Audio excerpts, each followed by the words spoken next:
Let us take up new subtopic under Banking Regulation Act 1949, that is winding up of banking companies.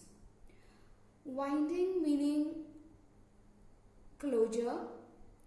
It is also called as liquidation, closure of banking company or liquidation of banking companies. So our subtopic is winding up of banking companies. Now, as I said in the last class, everything should be as per the Banking Regulation Act. So likewise, winding up of banking companies also takes place with the Banking Regulation Act 1949. It has been made a special provision for the winding up, that is closure of banking company, which is incorporated in India. Now, this provisions aims at facilitating the quick completion of liquidation process or quick fast completion of closure proceedings. Right? Now, the Act also aims at safeguarding the interest of depositors to protect the interest of depositors. Under the provision of Banking Regulation Act, now banks can be liquidated in two ways. Now which are these two ways? Okay, bank closure can take place in two ways. So let us see which are these two ways. First one we have is voluntary winding up of banking companies, and second one it is through compulsory winding up of banking companies. Okay, as I said, Banking Regulation Act 1949 has made special provision for the winding up of banking company incorporated in India.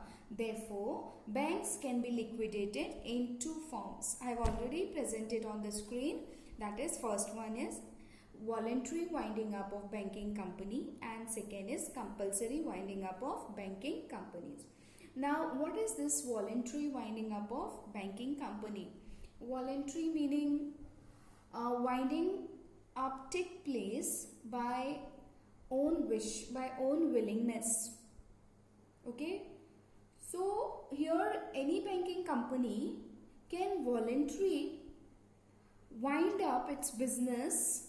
Those banking companies are operating in India or it may be abroad also. But for that, those banking companies, those who are doing business in India as well as in abroad, they have to take prior permission of the Reserve Bank of India. Right?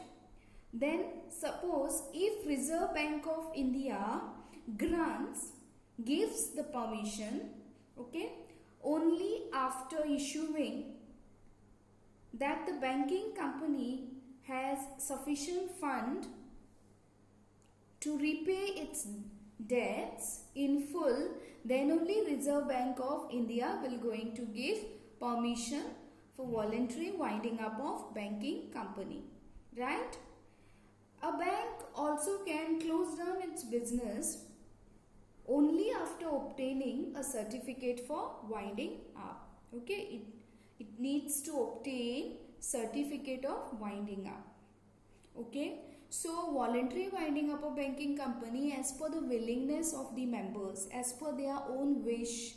Okay, so they, as in when suppose banking company is suffering loss or they have some other plans, okay, or maybe any other reason, then they can go for voluntary winding up of banking company, that too with the prior permission of Reserve Bank of India, and Reserve Bank of India will make sure that the banking company has sufficient funds to repay its debts in full and certificate of winding up is required.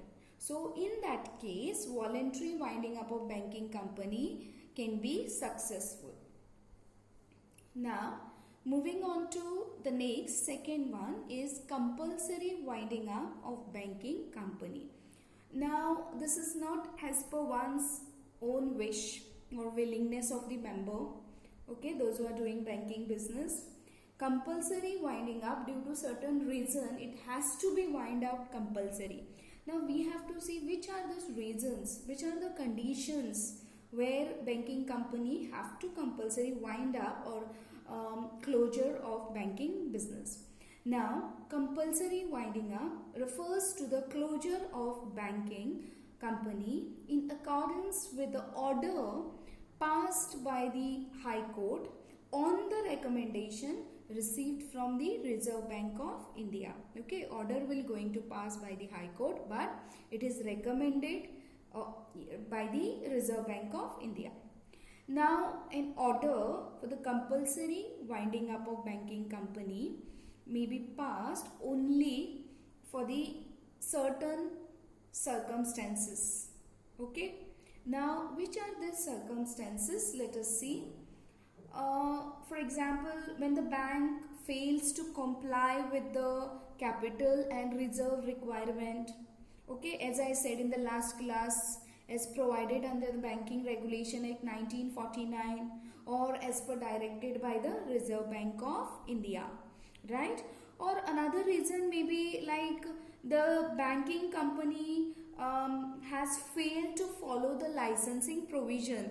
This also was explained in the last lecture about the subtopic licensing. So licensing provision laid down under the Banking Regulation Act 1949. Okay, so licensing of banking company is very, very essential. Then next reason could be the bank is unable to pay off the debts of its creditors.